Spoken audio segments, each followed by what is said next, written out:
বিএলওর অফিসে data entry operator পদে নতুন কর্মী নিয়োগের বিজ্ঞপ্তি প্রকাশিত হয়েছে। তো এখানে শিক্ষাগত যোগ্যতা কী চাওয়া হয়েছে, মাসিক বেতন কী দেওয়া হবে এবং আবেদন পদ্ধতি কী রয়েছে, সমস্ত বিস্তারিত বিষয় নিয়ে আজকের এই ভিডিওয়ে আলোচনা করব। তো অবশ্যই ভিডিওটি শুরু থেকে শেষ পর্যন্ত দেখতে থাকুন। তো এখানে প্রথমে দেখিয়ে রাখি এখানে আবেদন পদ্ধতি কী রয়েছে।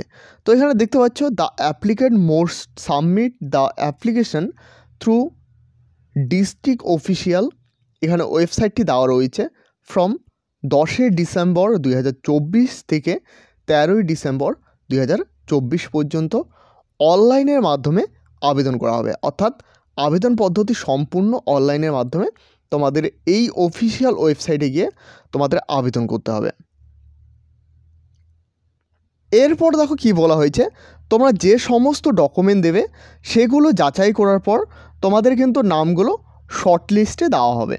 এরপর তোমাদের অ্যাডমিট কার্ড ডাউনলোড করার জন্য ডিস্ট্রিক্ট অফিসিয়াল ওয়েবসাইট, এই ওয়েবসাইট ভিজিট করতে হবে এবং 19/12/2024 তারিখে অ্যাডমিট কার্ড ডাউনলোড করতে পারবে। এরপর পরবর্তীকালে তোমাদের কিন্তু কম্পিউটার টেস্ট এবং ইন্টারভিউয়ের ডেট দেওয়া হবে। এখানে কিন্তু আংশিকভাবে বা তোমরা বলতে পারো অস্থায়ীভাবে 26 এবং 30 ডিসেম্বর তারিখ এখানে কিন্তু দেওয়া হয়েছে। তো পরবর্তীকালে এই বিষয়ে কিন্তু জানানো হবে। এখানে জানিয়ে রাখি, তোমরা যারা এখনও পর্যন্ত আমাদের টেলিগ্রাম চ্যানেল এবং হোয়াটসঅ্যাপ চ্যানেলে জয়েন না হয়ে থাকলে অবশ্যই জয়েন হয়ে নেবে, কারণ সেখানে সমস্ত আপডেট সবার প্রথমে দেওয়া হয়ে থাকে। এরপর দেখো কি বলা হয়েছে, candidate most carry original copy. অবশ্যই ক্যান্ডিডেটের কাছে এই অরিজিনাল কপিগুলো থাকতে হবে এবং সেগুলো কিন্তু নিয়ে যেতে হবে। তো কি বলা হয়েছে, গভর্নমেন্ট ফটো আইডেন্টিটি কার্ড হিসাবে এখানে কিন্তু আধার কার্ড এবং ভোটার কার্ডের কথা এখানে বলা হয়েছে। এরপর দেখো গ্র্যাজুয়েশন সার্টিফিকেট, ফাইনাল মার্কশিট, এসব কিন্তু এখানে চাওয়া হয়েছে। এরপর দেখো 2 copy recent passport size photo. এরপর 4 নম্বর পয়েন্টে সার্টিফিকেট ইন কম্পিউটার অ্যাপ্লিকেশন।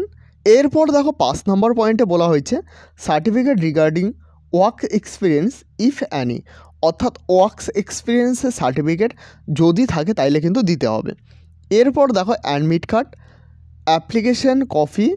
এরপর কম্পিউটার টেস্ট অ্যান্ড ইন্টারভিউ ভেরিফিকেশনের জন্য অবশ্যই এই সব ডকুমেন্ট তোমাদের অরিজিনাল কপি থাকতে হবে।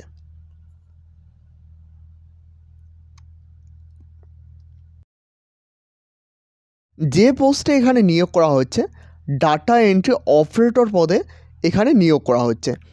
এই পদে আবেদন করার জন্য মিনিমাম এডুকেশন কোয়ালিফিকেশান কি চাওয়া হয়েছে। তো এখানে দেখতে পাচ্ছি graduation with certificate in computer application and Microsoft Word, Excel, basic internet application. অর্থাৎ এখানে ন্যূনতম শিক্ষাগত যোগ্যতা চাওয়া হয়েছে গ্র্যাজুয়েশন, এবং এখানে এর সঙ্গে বলা হয়েছে এখানে Microsoft Word, Excel, basic internet এবং অ্যাপ্লিকেশন, এসবের দক্ষতা কিন্তু থাকতে হবে।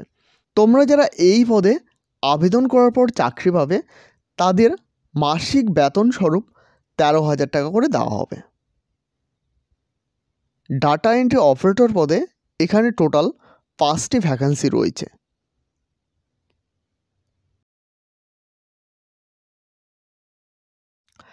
এরপর দেখো এখানে বয়স সীমা কি চাওয়া হয়েছে।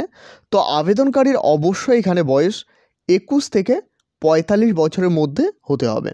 এছাড়াও এখানে দেখো কি বলা হয়েছে, must be a permanent resident of the Jalpaiguri district, অর্থাৎ জলপাইগুড়ি ডিস্ট্রিক্টের স্থানীয় বাসিন্দার হতে হবে।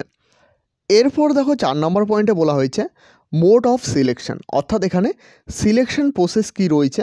তো প্রথমে এখানে কিন্তু বলা হয়েছে স্ক্যানিং অফ ডকুমেন্ট, অর্থাৎ তোমাদের ডকুমেন্টগুলো ভেরিফিকেশন করা হবে। এরপর দেখো কম্পিউটার টেস্টের কথা বলা হয়েছে। এরপর ইন্টারভিউ, এরপর কিন্তু সরাসরি নিয়োগ করা হবে। এখানে তোমাদের কোনো রকম লিখিত পরীক্ষা হবে না, লিখিত পরীক্ষা ছাড়াই এখানে কিন্তু কম্পিউটার টেস্ট এবং ইন্টারভিউয়ের মাধ্যমে নিয়োগ করা হবে।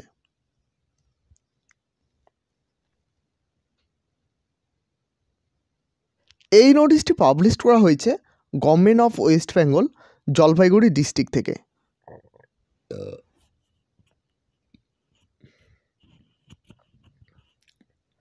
তো এই হলো আজকের ডাটা এন্ট্রি অপারেটর পদে নতুন একটি নিয়োগের বিজ্ঞপ্তি। আপডেটটি ভালো লাগলে অবশ্যই একটি লাইক করবে। এছাড়াও এই চ্যানেলে প্রথমবার হয়ে থাকলে অবশ্যই চ্যানেলটিকে সাবস্ক্রাইব করে সাথে বেল আইকন প্রেস করতে ভুলবে না। এবং এখনও পর্যন্ত আমাদের হোয়াটসঅ্যাপ গ্রুপ এবং টেলিগ্রাম চ্যানেলে জয়েন না হয়ে থাকলে অবশ্যই সকলে জয়েন হয়ে নেবে, কারণ সেখানে সমস্ত আপডেট সবার প্রথমে দেওয়া হয়ে থাকে।